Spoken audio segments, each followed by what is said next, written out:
everyone. Happy Thursday. Welcome to So What, the Marketing Analytics and Insights live show. Chris, John, how's it going?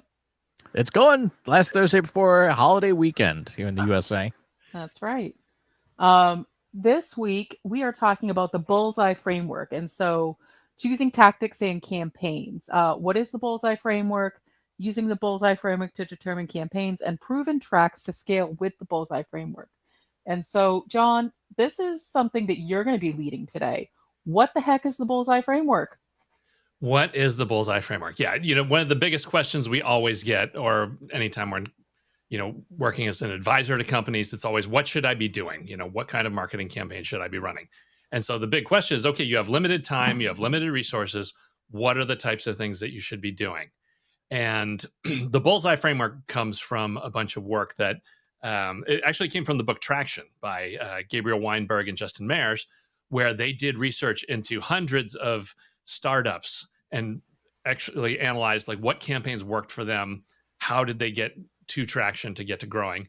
And so that's what we're going to kick around is basically what's the basic approach you have to take, and then from there you can dig in and what are there's a good 20 odd different paths you can take, but we'll kick around all those different options and explain how that stuff works. All right. Chris, questions. Where do you want to start?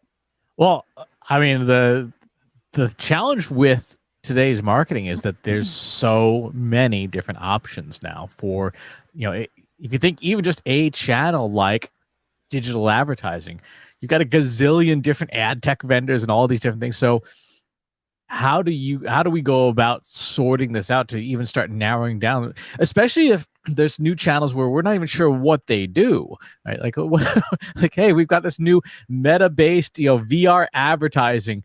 I'm like, what do we do? See, I like to go backward from there and think, well, we might not know what they do, but do we even know what we want? And so let's say there's some VR meta-based whatever. Once we figure out what that does, do we know enough of what we want where we could figure out where that goes? And I feel like that's a whole separate conversation. So John, where do we get started? How do we do this? Yeah, well, the first is to talk about just the overall strategy of, where does the marketing mix fit into your whole approach and how much of the time that you've got gets devoted to that. And one of the big learnings they had was that the most successful organizations split their time in half. Between half the time is working on the product or the service, and then the other half of the time is working on marketing and demand generation, interfacing with customers. There's basically a huge pile of failed companies that thought that they could just work on the product and eventually the customers would show up. And ultimately, that's not how it works. You do have to have a map of where you're going. That is the company that I used to work for. 100% of the time was spent on the product. The marketing and sales teams were laid off. And then they brought in a new CEO who looked at me and said, "You're going to do lead gen." And I said, "I don't know what that is, but okay." So right. Say that company doesn't exist anymore. They have been left in the trash bin of history. Yeah, that's the way it goes because there's so much that needs to be done as far as getting people who will become the ambassadors of your product and who will spread, the message of what you're offering and the value of what you're doing. And if you just kind of sit around and wait for people to show up, the biggest risk is that someone else will do the same thing and do a better job of promoting it, right? I mean, this goes all the way back to, why did Windows take on so much of the market? Because they just were cheaper, faster, and got in front of more people. It's not that it was the highest quality product. And we see this over and over again. So that was the first half is make sure you're spending time working on your marketing and promotion plan. And then from there, I had slipped with this. Here's actually the full traction diagram that Mayers and Weinberg kind of put the first version of this together. Over the years, we've actually changed it and added a few more branches to this tree. But there's, three large branches that you get into. The first is product marketing, the fact that you can do things in the product itself that will help it spread and make it more viable. You see this with pretty much any kind of social media tool. You see somebody using some cool thing, and so you jump on board. And those are really great. There's a lot of leverage in those types of features and marketing campaigns because if you get it right, it builds upon itself. That's a lot of the flywheel stuff falls into that category over there. The second huge pile is content, advertising, PR, social media, content marketing, all that stuff, which once we dug into this more, realized that this all falls under Ginny Dietrich's peso model. This is all awareness stuff, and peso fits right there easily. And so these are a lot of this classic marketing campaigns, right? You're running ads, you're doing PR, you've got social media accounts set up all over the place, you're creating content, you're going to events. Each one of those is an avenue that you can dig into and get going. And then for most startups, sales, some kind of direct, interfacing with a customer, trying to figure out what works is part of the mix there too. And so there's, having people who are solely devoted to talking to the customer and figuring out where they want to go or what they want to do is, another full set of items. And then another one that we've added over the years is marketing analytics or data science. We found that there's things that you can do, especially as your product gets more mature, where you can create competitive advantage. This is the classic Amazon thing of she who cannot be named in my office will come on my smart speaker and tell me about some device that's available now because she knows that I've bought, the previous 5 of these and it's a slam dunk. So being able to take advantage of that data is a huge competitive advantage. Mm-hmm. But so looking at this chart here, now their research, again, was focused on startups. And so they found a really interesting fact was that, if you're just a team of 1 to 4 people, you can really only focus on 3 of these at the most. Right. Because what Chris dug into as far as how these things are always changing and there's new options coming in all the time, any one of these channels, as you become a more mature company, will be a full-time employee, right? I mean, any one of these things, you could have somebody do this as their job for their entire career and, become an expert, but still have things to learn and places to go. Mm-hmm. So yeah, a lot of the challenge for smaller organizations is just like, okay, where do we spread our money around? And again, the learning was that 3 is the max. And so we see over and over again for smaller organizations, right? If you're going to have a website, well, that's pretty much, having a blog and having, you're creating content. That's content marketing, like publishing. So that's pretty much a given. Nearly every business has to do that. And then email marketing tends to be another area where there's a lot of advantage for relatively little cost. You can have both prospects and customers in your email list. And then the third one after that is usually some kind of direct sales or business development, having someone to talk to customers directly to get feedback because you need that for your product cycle early in the making of it. So yeah, having this kind of whole list of tactics gives you a place to start. And then from there, they say, okay, you basically dig into these 3 things and take an agile approach to it. You pick 3 for a month, do the 3, figure out which ones are working, come back, close the loop at the end of the month and decide where you want to adjust and go. And one thing that we've seen over and over again too, is that there's huge learning curves for almost all of these. And so the more time you invest in a single channel and the better you get at it, you tend to find that over time, it delivers higher returns, right? So if you're doing LinkedIn ads for the first week, you may burn through your budget and a couple of mistakes and actually, tank yourself. And then suddenly after the first month, okay, you've got a couple campaigns that are generating conversions, but by 5 or 6 months, now you're doing things like, using negative phrases to get the ineffective ads out. And you're learning how to, when do you want to turn on the full network of ads versus targeting individual titles and things like that. The returns continue to scale up as you get smarter about how to run those programs. And so that's why it's always smarter, again, pick with 3 and get those 3 fully optimized instead of sprinkling it over 10 different areas where you're going to be a noob in each one of those. And you're going to go through that painful learning process along the way. Yeah, I don't know. That's kind of a good place to break there. Are there any questions about that, or like, where do people usually go? And what do you think about what you've got as far as this full menu in front of you? Well, it's the $1 million question. Which 3? Which 3 do you do? As you were describing it, my first instinct was, well, content marketing is always going to be a part of the strategy. But I was able to sort of in my brain work through, well, no, that's not necessarily true. I think in B2B, it makes sense. Like, because if you always have content marketing, if you're always creating content, then you can repurpose that content for other things. But if you are a transactional e-commerce business, content marketing may not make sense.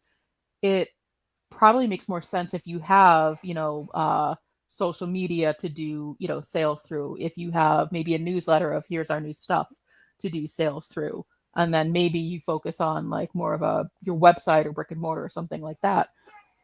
But I would say a lot of the time, my inclination would always be to start with the content marketing. What do you guys think? Yeah, that's definitely where you want to jump in. Well, what you'll find, sales actually tends to be the very first one, the lead one. Usually have a founder that's interacting directly with customers to get feedback and figure out that the thing's going to work. But the big value with content is that when you create materials and you have them hosted, you're your own publishing outlet. That stuff is evergreen. Great white papers and how-tos and videos and stuff like that. You make them once and they stay up there forever and generate traffic. Mm-hmm. I've seen past companies where, you do a good one-on-one white paper and it'll generate leads for 7-8 years. You go back every 2 or 3 years to update the thing and clean it up, but it continues to generate traffic. At the other end of the spectrum is advertising, right? Until you have a strong budget and are a company that has momentum, advertising is terrible because as soon as you dump the money, 2 weeks later, if you turn off all the ads, that's it. It's all completely gone. Like there's no ongoing value to that. Now you'll reach a certain point where you need to dump that money in to grow, and you eventually get hooked on the quarterly hit like most users do. But that becomes part of just the way you're doing your work. So yeah, content marketing is usually always pretty early in the cycle. And for us, events, we've got speaking engagements as part of that. Like that's a whole avenue for us that has just proven to work over time. It's like if you can get in front of audiences and tell your story, that builds your network, which then gives you referrals and gives you insight into the industry. So sales are always there first, then pretty much content marketing and awareness stuff that's not paid. The product marketing stuff, that's kind of unicorn kind of stuff. Like if you can stumble upon something that works there, that's great. And that can be huge, but those just kind of evolve with the product, and that there's no rhyme or reason to when those things show up. And then marketing analytics is a similar one too. And that's just kind of has to be there through the whole cycle. Mm-hmm. But if you ever hit a point where you can leverage it over to revenue, that's just like the product marketing. I mean, it's just kind of those things show up when the opportunities are there. There's really no predicting when that kind of thing would come into it. I don't know too. It's interesting now. I'm starting to wonder how much that's past its peak, because it used to be that organic social was a thing.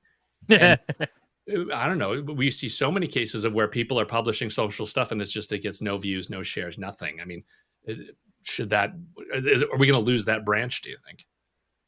It depends. It depends on how many people you've got access to that can help promote it. So, for example, the last few months I've been doing this whole Warrior Nun campaign thing, and when you have even just 100 people who will basically retweet and comment on anything, that is enough to juice the algorithms to say, hey, this is important, start showing it to people really fast. The same is true even if you have maybe a couple dozen people, but they're rabid fans that will quickly share something, or there's a piece of content that they just have to share.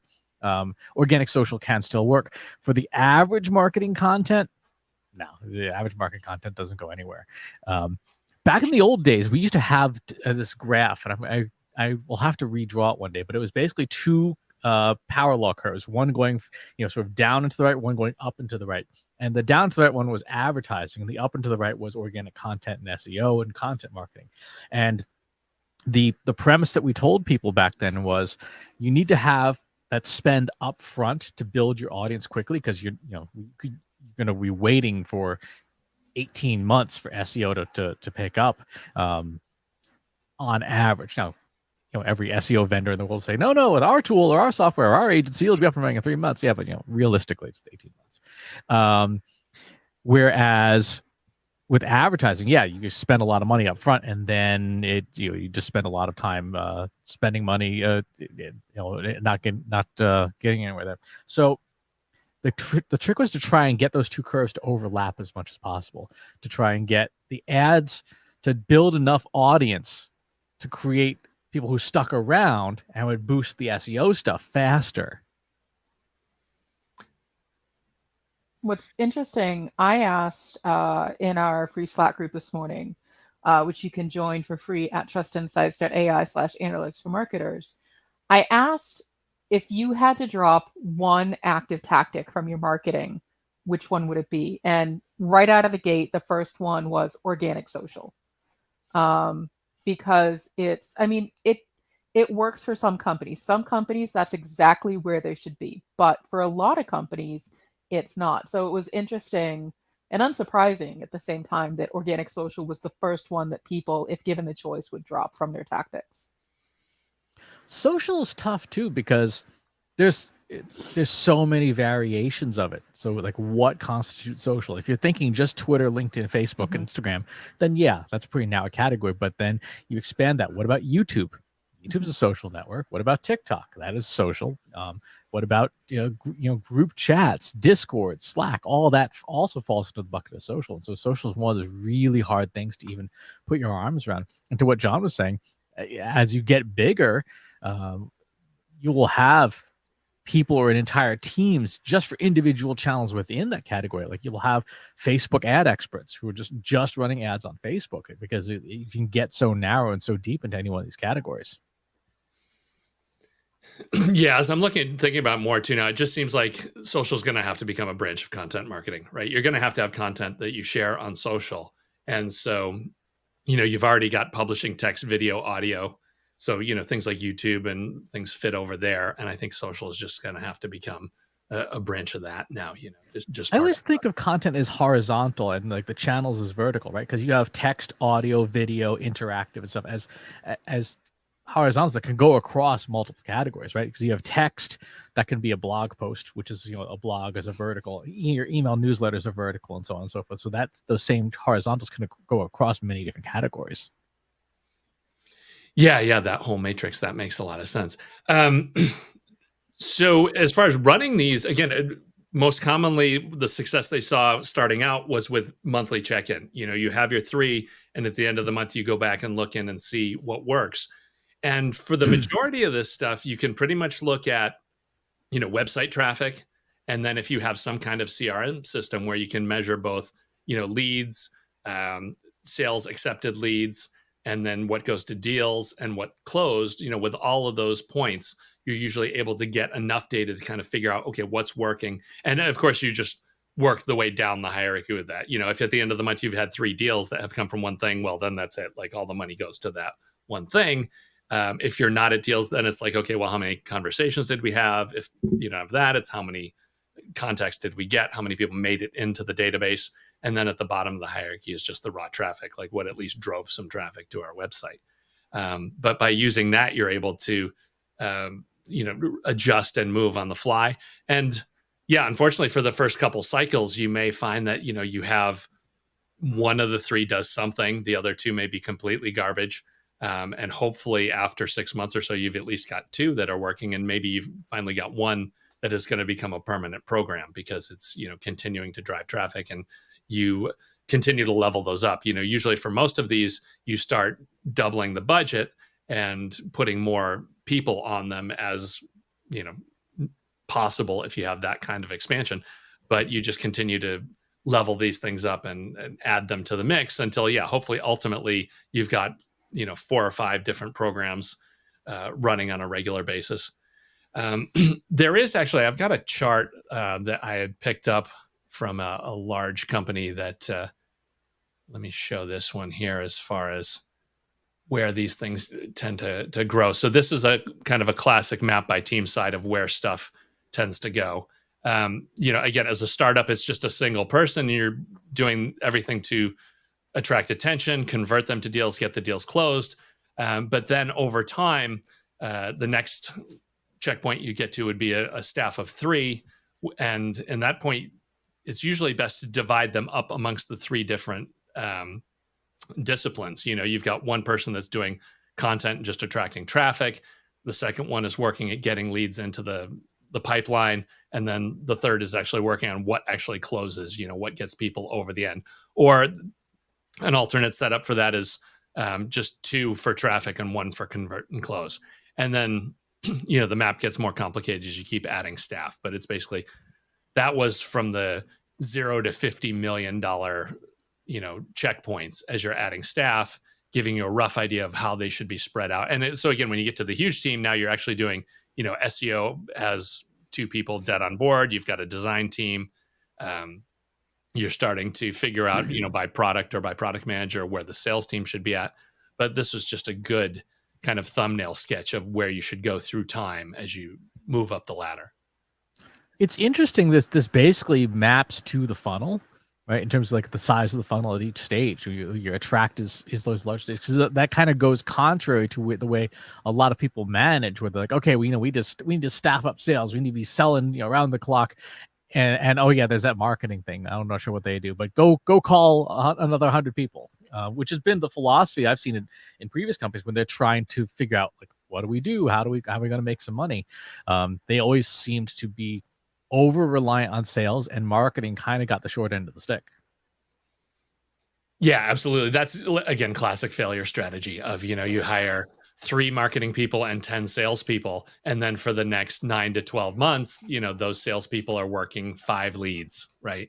Whereas if you go the other route of, okay, you've got 3 marketing people and you only start hiring salespeople when they can't handle the volume, that they've got in front of them as far as their pipeline, that's a lot more effective way of, a cost-effective way of doing it, really, right? Because those sales guys at the top of the pipe end up being the most expensive employees in the chain, usually, except for, when you start to get up to team 18, if you have an SEO specialist on staff, people like that start to get paid heavy salaries.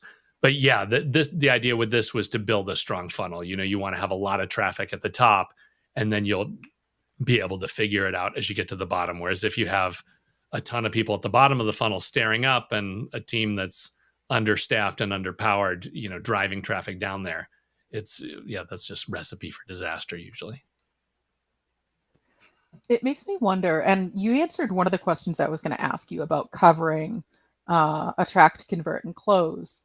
But it makes me wonder, sort of maybe rhetorically, do you think companies will look at something like the traction framework and focus only on attract or only on close and skip over the other, parts of the funnel, not realizing that you need all 3 working together? So that's one sort of, way my brain is thinking. The other thing I'm wondering, because, you have in here, you start to list out some of the tactics of like blog, SEO.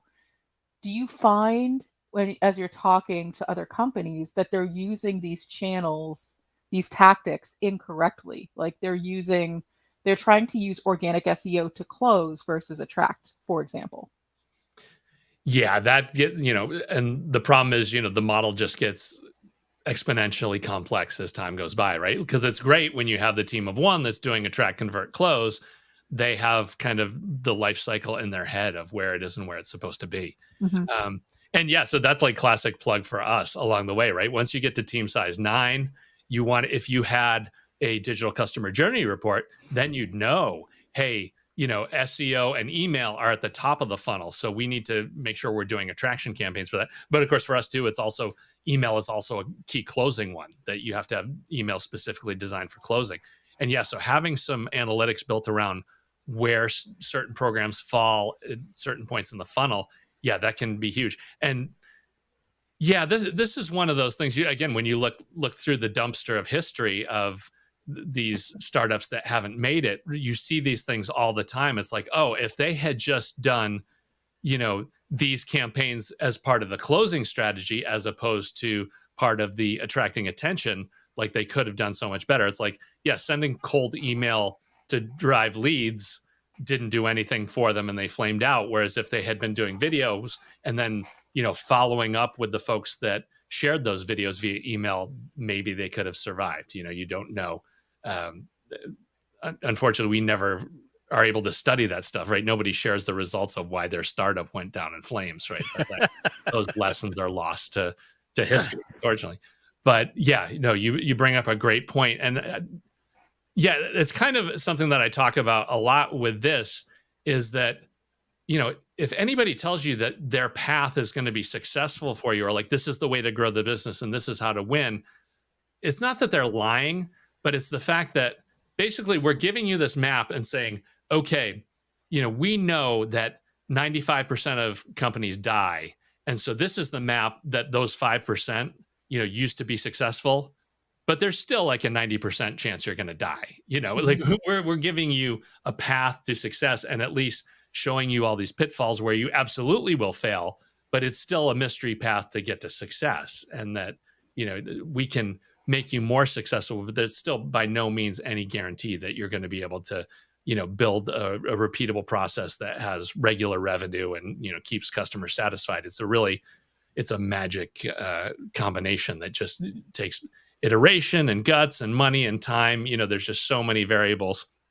And, the other joke is always like, it's like a chocolate chip cookie recipe, right? All it takes is 1 teaspoon of Drano and you're screwed. I don't know that I've heard that old joke. You haven't heard that old? Yeah, that is, it's, anything. It's a very specific old joke. Right. My uncle, who shan't be named, caught in that old thing. But yeah, it's, there's just so many different knobs and levers to pull, and you can at least use some strategy to try and get, to a more effective place. But, again, there's no guarantees. It's just, again, your only hope is constant iteration and adjusting and trying out new tactics. As stuff does, get successful, continue to dump resources into it. But there's no guarantees on any of this path. So where do we start? That was going to be my question too. So, let's pretend for a second, we're starting a brand new company and we're going to sell some kind of a widget that, makes coffee and washes your windows, and we know who the audience is, but we started from scratch. How does someone use this Bullseye framework and get started? Like, what do they do? Yeah, and it's usually the best way to do this is, you sit down with the founders and you basically teach them each of the branches. You make sure that they understand what every branch means, and then you usually just go with their gut on their first 3. They will have some feedback as far as, okay, well, we've been selling some of this product through here, or we've been getting some information on where the product should go. And so some kind of either direct sales or engineering as marketing, are the first 2 on the list that they've got to go with. And then again, just the kind of that content marketing publishing branch, people want to have some kind of web contact, and they usually want to have a contact form. They have to have some kind of presence. And so that one usually always makes the list. But yeah, it's just a matter of talking to them and figuring out, what do they think? But yeah, it's absolutely true that for the first, 5 or 6 iterations, it's just going to be people going on their gut. Like, okay, we think this is going to work. We're going to give this a try for a month to see if we can move the needle in any direction at all. And, it may or may not run. Well, and another interesting point is too, because I always like to dig into this, is as far as for us, for us, it's pretty much, it's publishing, email marketing, and speaking engagements, right? Like those are 3 that are kind of right in the bullseye for us, especially when you consider publishing as also community, like Slack presence and things like that. But yeah, as a matter of fact, too, if you want to talk about any of these strategies, swing on over to Analytics for Marketers, our Slack group, where the conversation is always rolling. But yeah, I don't know. And when you guys look at these, are there any that you think about for Trust Insights? Like, what are some things that you've thought about and maybe kicked around that we're not doing, or ones, tactics we're doing that you think could be accelerated if we stepped on the gas more? One of the tactics that we've tried on and off that almost never works for us, partly because we're not experts in this particular tactic, is advertising. We've tried Google ads, social ads, streaming ads. And we just, for Trust Insights, we're either getting the copy wrong, the offer wrong, or the audience wrong, or all 3. And because I am so conservative when it comes to spending, I probably tend to pull the plug on the ads before we really learn enough about what we're doing right or wrong. I'm definitely the, frustrating CEO who's like, well, it's not working immediately, so just pull the plug, because I get really nervous about spending the money because it is an investment. So I can say that ads haven't worked for us, but we also haven't really given them a fair shake, and we are also not ads experts. Yeah, What no, do you Chris. think, Chris? What's some other stuff that we've tried that just fell flat? Organic social on most public social media networks typically doesn't do a whole lot, and that's consistent with what we see other companies in our space experiencing. Right, we're not Arby's, we're not Steakum having philosophical conversations about frozen meat and things like that. So there's that aspect. That the ads part was definitely one that I was going to hit on, because it really is that we're bad at ads. And we're not willing to spend the money to become good at ads. It's like, the way we always tell people, like, you can't go to the gym just once, right? You got to go to the gym and work really hard for a very long period of time if you want good results out of going to the gym. And the same is true of all the channels. I mean, your first, I always say, your first 10 podcast episodes are going to suck, right? And you're going to go back on, look at it, listen one day and go, oh, let's delete these and pretend they never existed. Your first 10 YouTube videos, like, wow, your lighting was wrong. You were like 15 feet away from the mic, if you even had a mic. So those are the ones that ads. The other thing that's not on here, and that I think is more important than ever, is partnerships of some kind, right? Because increasingly, as we deal with the impacts of AI and content generation stuff, having partners that have audiences you care about is going to be so important, because everything else is just going to get drowned out. I mean, I was looking the other yesterday at what you can now do with like some of the video AI tools, and like, this is going to be a tsunami of stuff. And the people who have attention right now, who have a community, who have an audience, they're going to be super valuable, because as things like SEO get harder, as social media gets noisier and filled with disinformation, people are going to kind of retreat to the communities where they know they can trust the other people in those communities, at least to some degree. And increasingly, those are harder and harder to find. Well, and so it's interesting that you mentioned partners, because I was going to mention influencer marketing, which I don't think is on here either. I think that's one of the tactics that is pretty misunderstood in terms of what it is and how effective it can be. It's not just going out hiring a Kardashian to say the name of your product and like hoping for a lot of sales. There's a lot that goes into it. And our good friends, Justin Levy and Ashley Zeckman, like, that's their primary focus, is influencer B2B marketing. And I would think that for a company like Trust Insights, for example, I would kind of bucket it under sort of maybe content and events in some ways, depending on what the actual tactics of that is. But I can see where a tactic like that could be very effective for us. Yeah, I think the other thing too, that, and this is something I've talked with both of those folks about, is sort of evolving that away from individual influencer marketing to community-based influencer marketing, where your entire communities, like Analytics for Marketers, or the CMI Slack, or our friends over at the Marketing AI Institute, where you're marketing to and with groups of people rather than individuals. Because if you provide value to a community over a long enough period of time, eventually when you need to ask that community for help, you get a lot of people jumping in. And the nature of a lot of the AI based algorithms for things like social media now is that you need multiple people jumping in on something to be able to move the needle.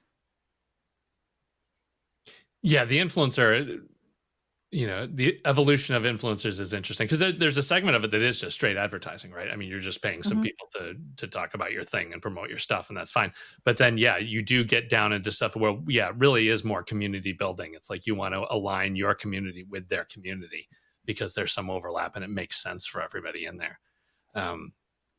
Jason Falls has a ton of stuff on that too. I have to give him a plug, because if you are interested in measuring reach and things like that, he has a lot of good approaches to that can get you where you want to go. It's there's really so many challenges in kind of lining this stuff up and getting it to be effective that we always find ourselves debating branches, or like the campaign. In fact, even I was talking with a VC a couple months ago who was saying, yeah, for some reason, every startup that I work with like has one marketing campaign that doesn't really fit any of the branches. There's something that they're doing that's, some kind of weird variation of a trade show, or, just something that doesn't really fit neatly into any box. And yeah, that goes back to the whole idea of, this is just, you're trying to change human behavior. So it's, it's not a direct science, right? The stuff that worked for you 6 months ago is not going to work a year from now. Again, so it keeps coming back to adjusting on the fly all the time. Where does brand building fit on this? It's not a channel, so it's not a tactic, but it's critical to being known. Yeah, that's a really good question. So for smaller organizations, right, for startups, like they're just not interested in that, right? You're not going to be running ads just to get the perception of your brand in line and make sure that you've got a customer 10 years from now. For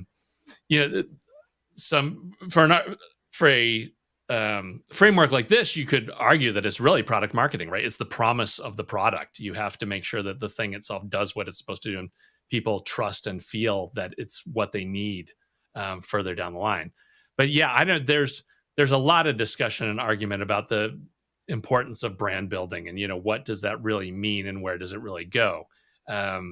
Because we've seen a lot of the brands today, the conglomerates, their power is just drying up and vanishing. When you look at the top 200 brands today versus 25 years ago, the concentration of power is all in the top 10 now, and nobody has even heard of the bottom, 2/3. But yeah, that's a whole argument in itself. Again, the general argument is, until you get over $50 million, you're probably not doing any just straight up branding. You're not sponsoring, you're not doing TV commercials or, any other kind of just like get the name out there, have your name on the building, that kind of stuff, unless there is some kind of weird direct thing where, because of doing that, you're going to get some direct leads. There's some kind of path to instant traffic. But yeah, just worrying about the impression of the brand is further up in the food chain. So let's say I wasn't me. I was someone, completely from the outside, and I were to reach out to you, John. I would reach out to trustinsights.ai/contact. I would get John Wall, and I said, hey, so I have this company, pretend it is Trust Insights. What is the one thing that we're not doing that we should be doing based on this traction framework? So basically, what would you tell me that Trust Insights isn't doing that we should be? For Trust Insights, because in general, to answer that question, anytime leads come to us, for whatever reason, 85-90% of the time, you're not doing email right. We just see that over and over and over again. Like they're doing a bunch of different campaigns, but we know, so many of our clients have huge success with email. And if you're not doing any structured or formal email thing, like there's probably a pot of money there that you're missing on. Missing out on, and you need to jump on that. So we just see that over and over again. It's almost it's just cliche that we see that so many times. For us, there's really no way to. I mean, obviously, we can go with gut and with our experience on what we've seen, but really the best way to do that is like the digital customer journey. Take a look at all the programs you're running, which ones are effective, which ones, where do they fall in the overall pipeline? Are they good at attracting attention, or are they good at closing deals? And so that's really the best way to figure out, you can rank everything that you're doing, and that gives you one level of insight. And then the next level is like, okay, what are you not doing that we've seen work that you should be doing? And so that's a second level. And yeah, again, still there's no way to do that but test, but it's great if you can have somebody come in and tell you that, well, based on your vertical and where you're at, we've seen companies that by trying these three things, at least one of these are going to be effective. That's a lot better map than, sitting around the conference table and, whoever gets the ping pong ball in the cup gets to pick the campaign. That's not the best. I didn't know beer pong was a valid strategic tool. It's many a startup, right? Mistakes over pizza is So that's our prescriptive remedy. You write the channels down on the beer pong cups and you start throwing the ball across the table. Whatever lands, you'll try for a week. Yeah. Yeah. I mean, if I was talking to a new start that had nothing at all, like, because with Trust Insights, it's kind of a little awkward in the sense that we started with a lot of assets. Like, we started the company with a good sized list and a reputation and a brand stuff. If you're starting with absolutely positively nothing, my inclinations were, get an email marketing program in place so that you can have a publishing platform of some kind, get a community in place so that you can retain access to your audience that you have. And then I would say, for someone who's brand spanking new, you need some content, obviously, to be attractive, but you need to have ads running to that content just to get to people, just to even get eyeballs on it. Because if you don't, you're gonna be waiting 18 months for your first 5 visitors to find you in page 12 of Google search results. Yeah, I was going to ask, but I think you answered the question with the advertising. Is okay, it's great for them to stand up an email marketing, but if they don't have an audience and they don't have a presence on social media, how does anyone know to sign up for the emails? And so Right. it sounds like they would have to use the advertising initially to get people to sign up for the email, and then they can start to pull back on the ad dollars.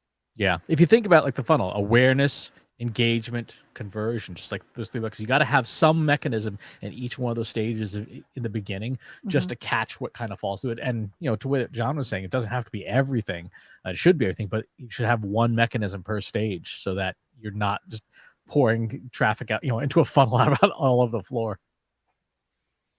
Yeah, we'll have to, the advertising thing is huge. I have been playing around with some stuff as far as like $1 a day campaigns, campaigns where you just go super focused, and you may only get 2 or 3 clicks a month, but those are people that are square in the bullseye. You're not wasting a penny of that. And, the total spend is effective. So hopefully after another month or so, I'll have some numbers and could talk a little bit more, data based as far as what's working and what you could be doing on those fronts.